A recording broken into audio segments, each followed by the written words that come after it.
और जुलाई एंड के बाद जहाँ जहाँ हमारा ऑर्गेनाइजेशन बन जाएगा वहाँ पर इसको बनाकर एक बॉडी पूरे राजस्थान के लिए बनाई जाएगी। मगर क्योंकि अभी देर हो रही थी इसलिए हमने तय किया कि एक कोर कमेटी बनाएंगे जिसमें 6 लोग रहेंगे और उस कोर कमेटी के कन्वीनर होंगे जमील खां साहब जो मेरे दाईं जानिब बैठे हैं। उनके साथ होंगे जावेद अली साहब, इमरान भाई साहब, मुजाहिद नकवी साहब, काशिफ भाई साहब और नौशाबा परवीन साहिबा। तो ये फैसला अहम फैसला लिया गया है। और साथ ही साथ मैं आपको ये बता दूं कि आने वाले विधानसभा के चुनाव में MIM पार्टी पूरी ताकत से हिस्सा लेगी और उस पर कितने सीट हम लोग खड़ा करेंगे इसके लिए बहुत जल्दी होगा बताना। दूसरा आपका सवाल होगा कि अलायंस के ताल्लुक से हम पहले अपना संगठन को अच्छा मजबूत कर लेंगे और जब वक्त पड़ेगा तो यकीनन हम लोग तमाम हालात को देखकर अगर अलायंस करना है तो ज़रूर करेंगे। इसके लिए हमारे कोई एक वो नहीं है कि हम नहीं करेंगे, बिल्कुल, मगर पहले हमको अपने संगठन को मजबूत करना बेहद ज़रूरी है और उसके बाद फिर सही वक्त पर उस ताल्लुक से भी फैसला लिया जाएगा। तो यह हम 4 बातें मुझे आपको बताना था। अगर आपके कोई सवालात है तो ज़रूर मुझसे आप पूछ सकते हैं। Well, we will be doing membership in every part of Rajasthan, which includes the tribal area as well.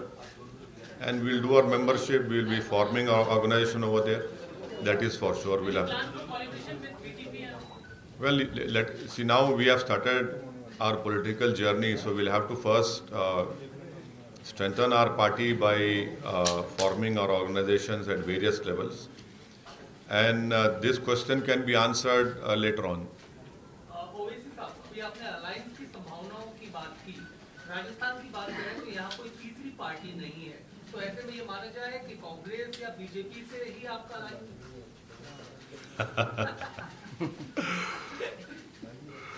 नहीं, ऐसा तो कुछ नहीं है। ये एक सिक्के के 2 रुख हैं। तो इनसे कभी अलायंस नहीं होगा इंशाअल्लाह ताला, ना कांग्रेस से होगा ना बीजेपी से होगा।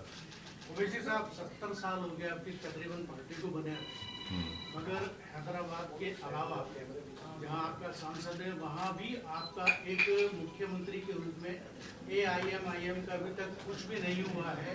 आप राजस्थान में इधर अपना वो कर रहे हैं। दूसरा सवाल मेरा एक सवाल तो हो जाने दीजिए ताकि अच्छा जवाब दे सकूं आपको।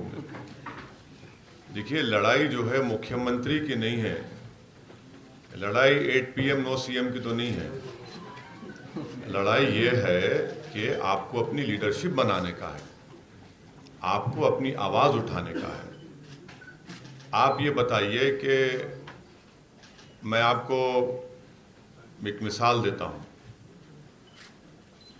आज से 1 महीना पहले मैंने अपने कॉन्स्टिट्यूंसी में रूलिंग पार्टी TRS के म्युनिसिपल एडमिनिस्ट्रेशन मिनिस्टर जनाब KT रामाराव को बुलाकर एक दिन में मैंने 500 करोड़ के डेवलपमेंट के काम का इनॉग्रेशन करवाया, जिसमें से 100 करोड़ तो फ्लाईओवर है। आप समझे बात को? अब बता दीजिए कि जितने 22-23 MP हैं भारत में, एक मिसाल देकर बता दीजिए। तो हमारा पूरी कोशिश ये है और हम जो काम करते आ रहे हैं, हमारा मानना ये है कि मंत्री बनना आसान है, संतरी को नौकरी देना मुश्किल है मंत्री बन के। तो एक पॉलिटिकल लीडरशिप को डेवलप होना चाहिए जो आपके डिमांड्स को, जो कॉन्स्टिट्यूशन में आपको प्रोविजन दिया गया, उसको रखें और आप उन सवालात का हल तलाश करें और ये आपको काम करना है। अब आप बोलते हैं कि हैदराबाद की हद तक हम हैं, तो मैं आपके हाफिज़े को ताज़ा करना चाहूँगा। बिहार में हमारे 5 MLA हैं, महाराष्ट्र में 2 MLA हैं, औरंगाबाद की पार्लियामेंट की सीट पर आप ही की फ्रेटर्निटी से आए हुए इम्तियाज़ जलील साहब ने 21 साल के शिवसेना के MP को हराकर वहाँ पर कामयाबी हासिल की। मैं औरंगाबाद की जनता को सलाम करता हूँ। कर्नाटक में हमारे म्यूनसिपल कॉरपोरेटर्स हैं, उत्तर प्रदेश में भी हैं। तो ये काम होगा। लड़ाई मेरी सत्ता की नहीं है, मेरी लड़ाई ये है कि लीडरशिप बने ताकि कोई आपके इंसाफ की लड़ाई लड़े। होता क्या है कि कोई मंत्री बन जाता मगर वो एक संतरी का अपॉइंटमेंट नहीं कर सकता। तो हम बेनाम की लीडरशिप को नहीं मानते, हम नाम की लीडरशिप को पैदा करना चाहते हैं और इसी मकसद के तहत मैं राजस्थान को आया हूं और यही मेरा और हमारी पार्टी का मकसद होगा। तेलंगाना में एक वर्क कल्चर के मतलब वर्क बुक बना के उसके आधार पर आप इसमें आगे काम कर रहे हैं क्या? राजस्थान के लिए इस तरह का कुछ नहीं, आप तो तेलंगाना में रह चुके हैं, आप तो देख चुके हैं हमारा काम, तो उससे अच्छा करने की कोशिश करेंगे। सर, राजस्थान की 200 विधानसभा में से 40 विधानसभा ऐसी हैं जहां पे मुस्लिम बाहुल्य सीटें हैं, जिन पर फोकस क्या आप पूरी तरीके से करेंगे मेवात से लेकर के? नहीं, आप क्यों हमारे को सीमित कर दे रहे 40 तक? क्यों सीमित कर रहे हैं आप क्यों मुझे सीमित कर रहे हैं मुसलमानों की हद तक? हम सबको साथ लेंगे, सबका एतमाद हासिल करेंगे और ये हमारे जब पार्टी के यूनिट तय करेगी कि कितने विधानसभा के सीट पर हम लड़ेंगे। मगर ये बोलना बिल्कुल गलत है कि सिर्फ 40 तक हम महदूद रुक जाएंगे, ऐसा नहीं है। सर, शांति के लिए क्या करेंगे? सांप्रदायिक माहौल खराब हो रहा है राजस्थान में। हाँ, मेरी वजह से तो नहीं हो रहा है ना। आप मानते हैं मेरी वजह से तो नहीं हो रहा है? नहीं, हाँ, कहा गया है कि आप नहीं, मेरी अब तक तो खराब है, मान रहे ना आप? आपकी पार्टी क्या करेगी? नहीं, क्यों? हाँ, नहीं, शांति जरूरी है और शांति की जिम्मेदारी जो है वो सब सरकार की होती है। अगर जो सरकार फसाद को रोकने में नाकाम साबित होती है, जो सरकार परमिशन देकर गड़बड़ को रोक नहीं पाती और जिसमें दुकानों का नुकसान हो जाता है, और जो सरकार का मुख्यमंत्री वहां पर जाकर विजिट भी नहीं करता है, तो ये उनका क्या कमिटमेंट है शांति के ऊपर? बिल्कुल जाएंगे। हम जाना चाह रहे थे उस वक्त, तो हमको सख्ती से बोला गया कि हम रोक देंगे, परमिशन नहीं देंगे।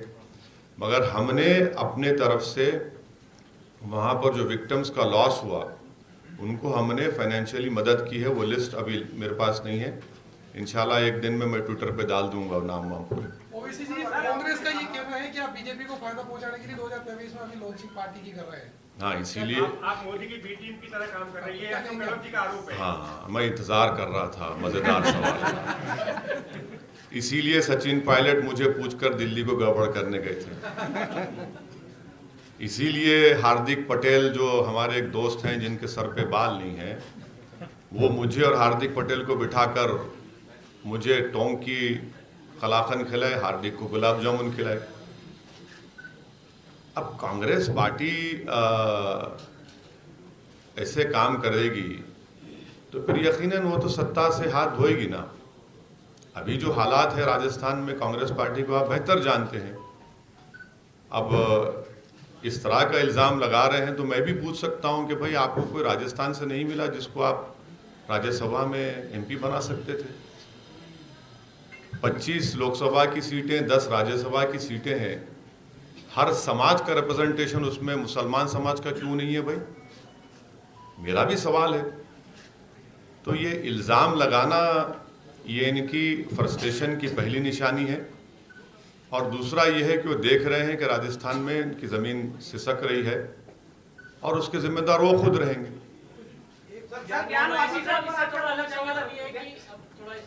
हाँ बिल्कुल, आप ज्ञान दे रहे हैं।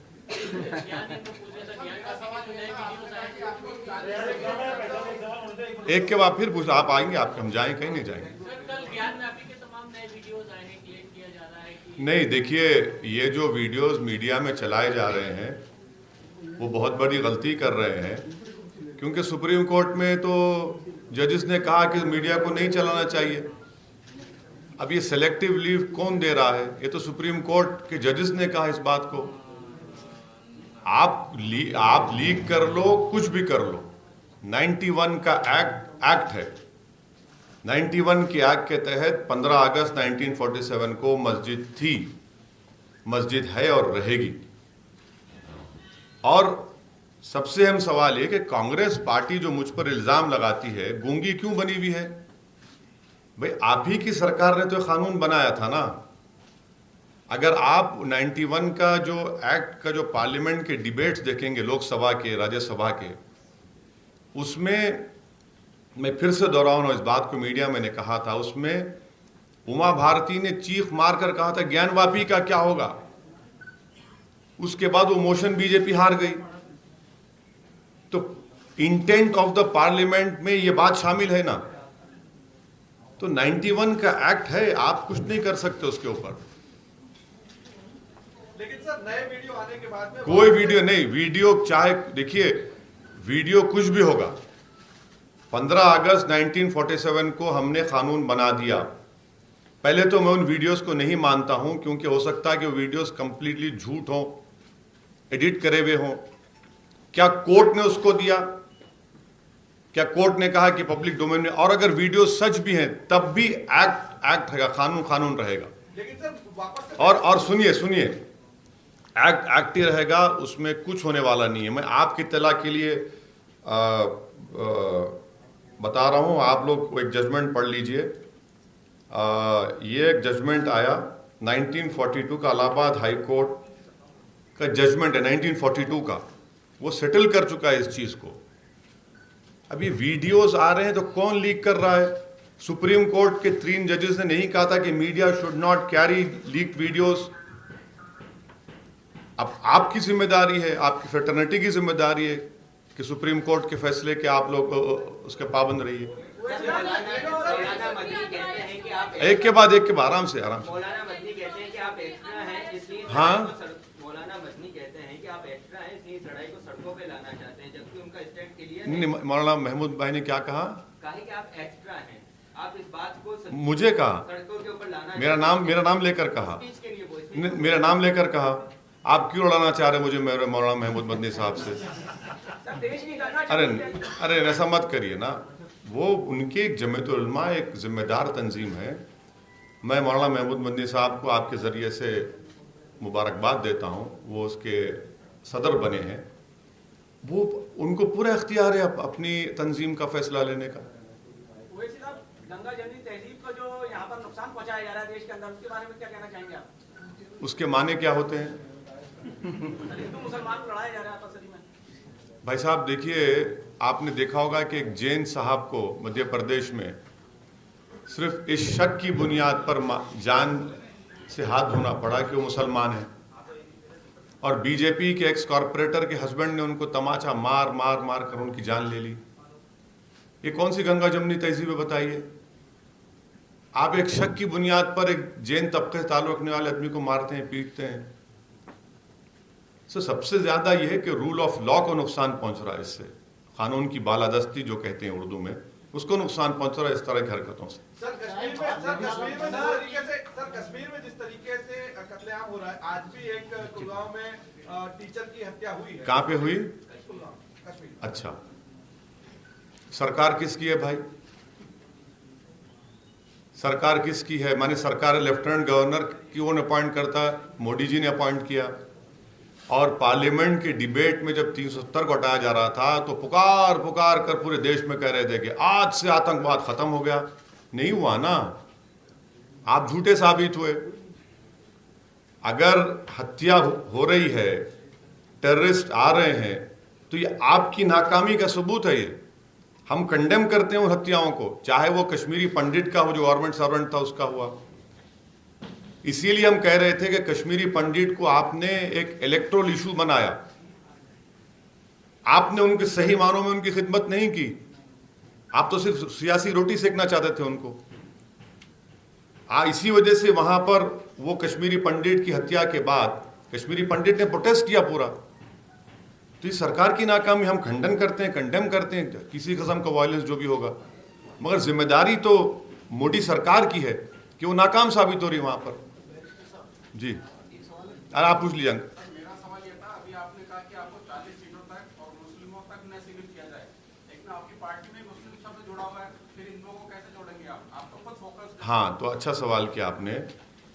तो जो भी पॉलिटिकल पार्टी इलेक्शन कमीशन में रजिस्टर होती है उसको ये बताना पड़ता है, मानना पड़ता है, एफर्म करना पड़ता है कि वो भारत के संविधान को मानते हैं। तो पार्टी का इलेक्शन कमीशन ने किया। दूसरी बात यह है कि ऐसे बहुत सी पार्टियां हैं, शिवसेना है, कांग्रेस अलायंस में है, डीएमके है, कांग्रेस अलायंस में है, अकाली दल है, जो यूपीए की भी सपोर्ट की थी मनमोहन सिंह की। तो ऐसे कई पार्टियां जिनका नाम है, मगर जो भारत के संविधान को ही मानते हैं उन्हीं का रजिस्ट्रेशन इलेक्शन कमीशन से होता है। और हम लोग 1962 से इलेक्शन कमीशन में हमारा रजिस्ट्रेशन, जब से चुनाव लड़ रहे हैं हम लोग। आपका सवाल था मैडम। बच्ची का? अरे बच्ची नहीं है भाई, जर्नलिस्ट है, समझ बोलिए। हाँ बोलिए मैडम।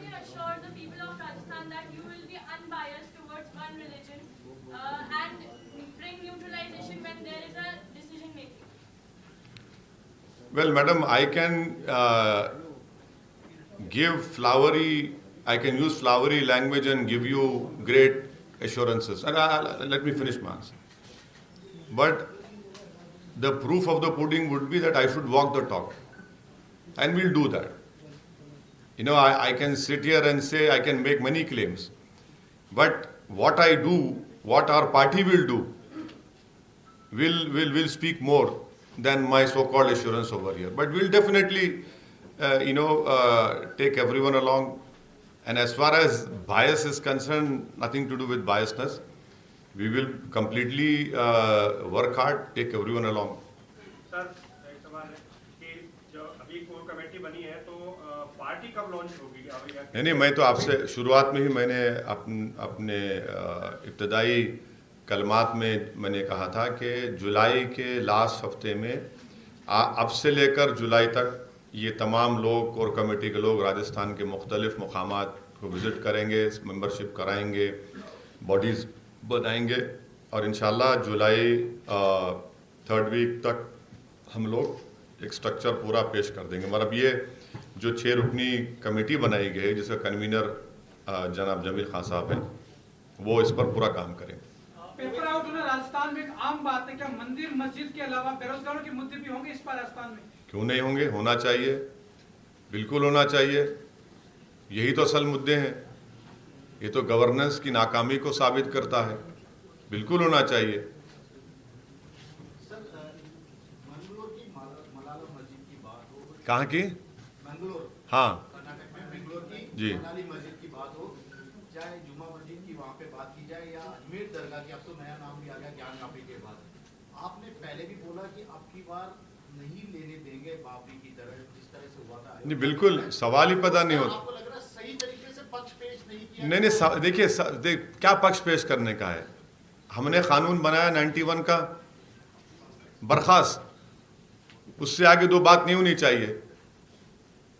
बट राजस्थान की सरकार जो है वो एक लोग कहते हैं कि ख्वाजा अजमेरी का आस्थाना नहीं है। क्या बकवास कर रहे हैं? कांग्रेस उनको तो अरेस्ट करना चाहिए। 153 किस लिए है भाई आईपीसी में? बकवास बोल रहे हैं, शनाब बकते हैं कि भाई ख्वाजा अजमेरी का आस्थाना नहीं है। हिमाकत कर रहे हैं, हिमाकत भी नहीं बल्कि ये साजिश कर रहे हैं पूरा। 15 अगस्त 1947 को हमने कानून बना दिया, वो कानून रहेगा और कानून के तहत आप ना मंदिर को, ना मस्जिद को, उसके नेचर को और कैरेक्टर को आप चेंज कर सकते हैं। और जस्टिस चंद्रचूड़ जो 5 जजेस के बेंच में थे बाबरी मस्जिद राम मंदिर के सिविल टाइटल डिस्प्यूट में, पैराग्राफ नंबर 83 के आखिरी लाइन पढ़ लीजिए आप, जिसमें उन्होंने कह दिया कि इस कानून को वो एलिवेट कर दिए भारत के संविधान के बेसिक स्ट्रक्चर के लेवल पर। उन्होंने ये लफ्ज़ भी इस्तेमाल किया कि historical wrongs cannot be corrected by taking law in your own hands and you cannot oppress the present and the future। ये वर्ड्स हैं उसके।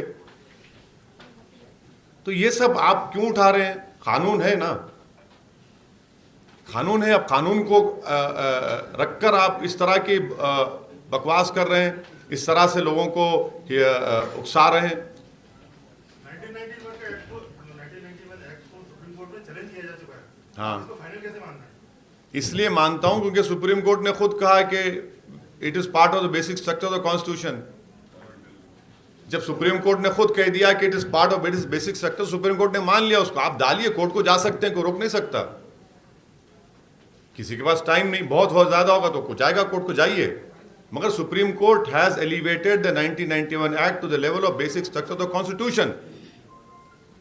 ओवैसी साहब, मेरा सवाल है, उत्तराखंड में यूनियन सिविल कोड को लेकर के वहां के चीफ मिनिस्टर ने एक कोर कमेटी बना दी और दूसरी तरफ बीजेपी का यहाँ ये कहना है कि अगर राजस्थान की सत्ता में आए तो वो भी इसे लागू करेंगे। आपका क्या कहना है? नहीं, देखिए, हम यूनिफॉर्म सिविल कोड के खिलाफ हैं। इसलिए खिलाफ हैं क्योंकि जब लॉ कमीशन की जो पहले लॉ कमीशन के जज साहब थे, अभी तो नहीं बने, उन्होंने सबसे पूछा था, हमने लिख कर दिया था उनको कि MIM party opposes uniform civil code, और हमने लिखकर उनको पूरा बताया था। वो नोट शायद हमारे फेसबुक के अकाउंट पर होगी पार्टी की, आप देख सकते, जिसमें हमने ये कहा था कि इस देश की खूबसूरती उसकी डाइवर्सिटी है और इस डाइवर्सिटी को आपको बरकरार रखना चाहिए। और यूनिफॉर्म सिविल कोड की जब बात कर रहे हैं तो क्या भारत में डायरेक्टिव कॉन्स्टिट्यूशन का पार्ट 4 में डायरेक्टिव प्रिंसिपल्स हैं, तो क्या उसमें शराब की पाबंदी पर नहीं जिक्र किया गया? शराब बंद करो ना, आप क्यों नहीं बंद करेंगे? आप नहीं बंद करेंगे क्योंकि शाम में 6:30 होते कि आपको टून होना है, आप बंद नहीं करेंगे, बंद कर दो। संविधान में लिखा हुआ है ना, डायरेक्टिव प्रिंसिपल में लिखा हुआ है। और वो शराब से महिलाओं पर जुल्म होता, टक्कर देकर लोग जाने ले लेते हैं। ये तो एम्पिरिकल एविडेंस है, ये शराब पीकर लोग ये काम करते हैं। आप बैन करिए, उसको बंद कर दीजिए, आप नहीं करेंगे। वही डायरेक्टिव प्रिंसिपल में एक डायरेक्टिव प्रिंसिपल ये भी है कि देश की जो वेल्थ है वो पूरे देश में इक्वली डिस्ट्रीब्यूट होनी चाहिए। अरे देश की 45% दौलत 10% लोगों के पास है। ये क्या उस संविधान के डायरेक्टिव प्रिंसिपल के खिलाफ नहीं है? अनएम्प्लॉयमेंट का जिक्र डायरेक्टिव प्रिंसिपल में है। आज पूरे विश्व में अगर सबसे ज्यादा नौजवान बेरोजगार है तो भारत में है, मगर मोदी जी सबको काम पे लगा दिया कि बेटा सब्बल फोड़ा लो और खोदते रहो, कुछ निकल गया तो ले लो। बताइए आप, ये डायरेक्टिव प्रिंसिपल में ये भी है। और मैं ये बोल रहा हूं कि मुझे आर्टिकल 29 का प्रोटेक्शन एज ए मुस्लिम, मेरा कल्चर है। क्या एक डायरेक्टिव प्रिंसिपल आर्टिकल 29 के ऊपर जा सकता है? नहीं जा सकता है। हम ये पूछना चाह रहे हैं कि मेरा प्रोटेक्शन का क्या करेंगे, जो फंडामेंटल राइट है आर्टिकल 29 में। आप उसका जवाब दीजिए। आप उस पर जवाब नहीं देंगे, आप बोलेंगे नहीं मुसलमान 2 शादी 3 शादी 4 शादी करता। झूठ। जो latest national family health survey आया, सॉरी, जो 2004 में जो डेटा है, लेटेस्ट में तो रिलीज नहीं किए, पॉलीगमी का, जो 2004 और 5 का आप देख लीजिए फैमिली हेल्थ सर्वे, उसमें हिंदू भी 2 शादी कर रहा, मुसलमान भी कर रहा उसमें। फिर बोलते नहीं बहुत बच्चे पैदा कर रहे, वो भी झूठ। लेटेस्ट NFHS सर्वे में कहा गया कि TFR जो मुसलमानों का जो पहले था 3.9 से 2.1 पे आ चुका है। और ये जो संघ परिवार के लोग बोलते बहुत बच्चे पैदा कर रहे, अरे भाई मोदी सरकार ने सुप्रीम कोर्ट को जाकर 2020 दिसंबर में, अगर मैं सही कह रहा हूं तो, सुप्रीम कोर्ट में एफिडेविट देकर कहा कि हम 2 चाइल्ड नॉर्म के खिलाफ हैं। सुप्रीम कोर्ट को कहा क्योंकि हमने TFR अचीव कर लिया। मगर क्योंकि देश को बताना है मुसलमान शादी करता है, बहुत ज्यादा बच्चे पैदा, सब आप इंपेरिकल डेटा को मानेंगे या किसी जाहिल किस्म के नफरत भरे इंसान की बात को यकीन करेंगे आप? और यूनिफॉर्म सिविल कोड की आप बात कर रहे हैं, तो क्या गोवा में, जहां पर बीजेपी सरकार, में चैलेंज कर रहा हूं बीजेपी को, चलिए वहां पर यूनिफॉर्म सिविल कोड गोवा का कहता है कि अगर किसी हमारे हिंदू भाई बहन को 25 और 30 साल की उम्र तक औलाद नहीं हुई तो दूसरी शादी कर सकता है। चेंज करेंगे उसको? आप करिए, आपकी सरकार है ना, चेंज करिए, निकालिए उस प्रोविजन को आप। दया भागा स्कूल ऑफ थॉट होगा या मिताक्षरा स्कूल ऑफ थॉट होगा? बताइए हमको, बोलिए ना, कौन सा स्कूल ऑफ थॉट होगा? एग्रीकल्चर में महिलाओं को, बेटियों को जमीन में हिस्सा देंगे नहीं देंगे? एग्रीकल्चर लैंड में क्या मुझे एग्रीकल्चर लैंड का हक मिलेगा हिमाचल में खरीदने का? और हिंदू अनडिवाइडेड फैमिली में टैक्स रिबेट सिर्फ नॉन हिंदूज को नहीं मिलता है? क्या ये राइट टू इक्वालिटी का वायलेशन नहीं? आप सबको देंगे? इसीलिए हम कह रहे हैं कि देश की समस्या यूनिफॉर्म सिविल कोड नहीं है, देश की समस्या बेरोजगारी है। और मैं मानता हूं बेरोजगारी का जिम्मेदार शाहजहां है। देश की समस्या इन्फ्लेशन है, मैं मानता हूं उसका जिम्मेदार औरंगजेब है। देश की समस्या कीमतों में इजाफा है, उसका जिम्मेदार बादशाह अकबर है। आप यूनिफॉर्म सिविल कोड की बात करें, भाई आपकी जो जिम्मेदारी है वो तो निभाइए आप। लोगों की जानें चले जा रही हैं शक की बुनियाद पर कि मुसलमान है, आप मार देते हैं, दंगा हो जाता है, गालियां दी जाती हैं। अगर कोई एक स्कूल के हिस्से में नमाज पढ़ता है तो उसको आप एक्शन लेते, इंक्वायरी कमेटी बिठा देते आप।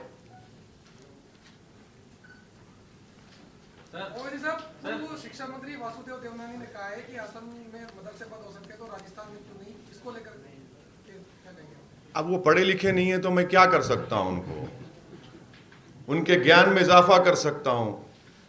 उनके ज्ञान में इस तरह इजाफा कर सकते हैं कि भाई देश के प्रधानमंत्री नरेंद्र मोदी हैं, मुख्तार अब्बास नकवी मंत्री हैं, उनके मंत्रालय में मदरसा मॉडर्नाइजेशन स्कीम है, क्यों चला रहे भाई? फिर आप तो बजट पास हो रहा है ना पार्लियामेंट में उसका, यूपी में नहीं है स्कीम में जहां पर योगी मुख्यमंत्री हैं। इनको मदरसों से नफरत है तो बोलो राजा राम मोहन राय क्या शाखा में पढ़े थे, मदरसे में पढ़े थे? इनको मदरसों से नफरत है तो बताओ देश की आजादी में जब तुम्हारी तो शाखा बनी नहीं थी, तुम तो अंग्रेजों से बाराका माने मिले हुए थे, आप मोहब्बत चल रही थी, आपका लव अफेयर चल रहा था अंग्रेजों के साथ। इन मदरसों के जिम्मेदारों ने अंग्रेजों के खिलाफ जिहाद का फतवा दिया। यही मदरसों के लोगों ने, अल्लामा फजल खैराबादी 9 मरतबा लिखकर भीख नहीं मांगी अंग्रेजों से भी जान बख्श दो, अल्लामा फजल खैराबादी फांसी पर चढ़ गए। यही मदरसों से निकलने वाले हुसैन अहमद मन्नी, महमूद हसन साहब माल्टा की जेल में थे। यही मदरसों से पढ़ने वाले मौलाना अबुल कलाम आजाद थे, सब लोग थे। आज आप कह रहे हैं कि मदरसों से नफरत, आपको यह बात बताता है कि आपको इस्लाम से, मुसलमानों से कितनी नफरत है। और सच्चर कमेटी पढ़ लो, 3% बच्चे पढ़ते हैं मुसलमानों के मदरसों में, सच्चर कमेटी कह रही है। नेशनल फैमिली हेल्थ सर्वे जो आया उसका डेटा के अनुसार हिंदू 9.9 क्या क्या क्या नेशनल फैमिली हेल्थ, हाँ क्या है उसमें? हाँ हिंदू 9. क्या क्या क्या है? TFR।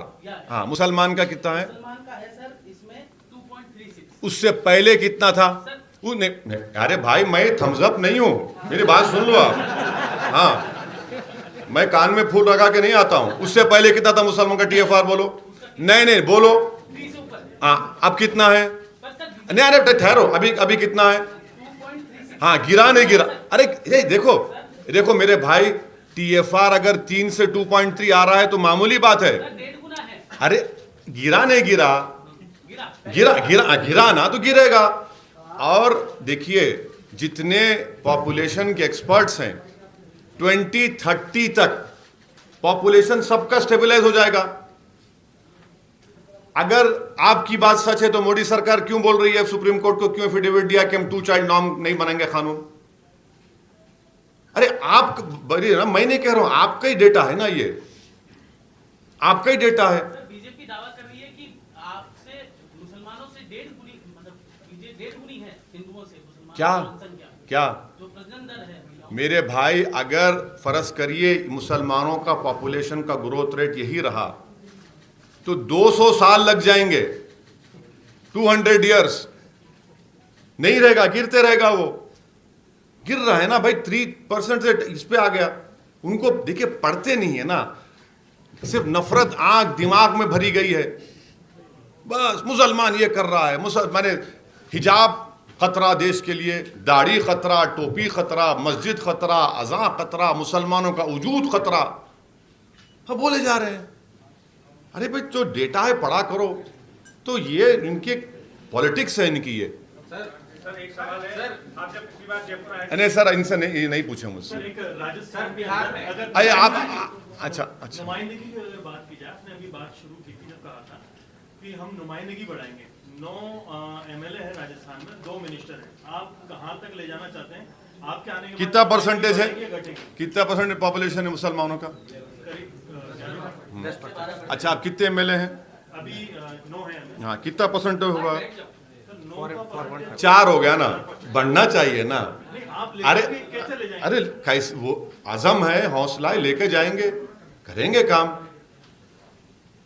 आप खाली आप ये जो हाँ 36% वोट मिला कांग्रेस पार्टी को, उसमें तो मुसलमान का वोट मिला, और आपको क्या दे रहे हैं? उनके मंत्री का बयान में पड़ा था, हम तो खाली खबरस्तान के जिम्मेदार हैं।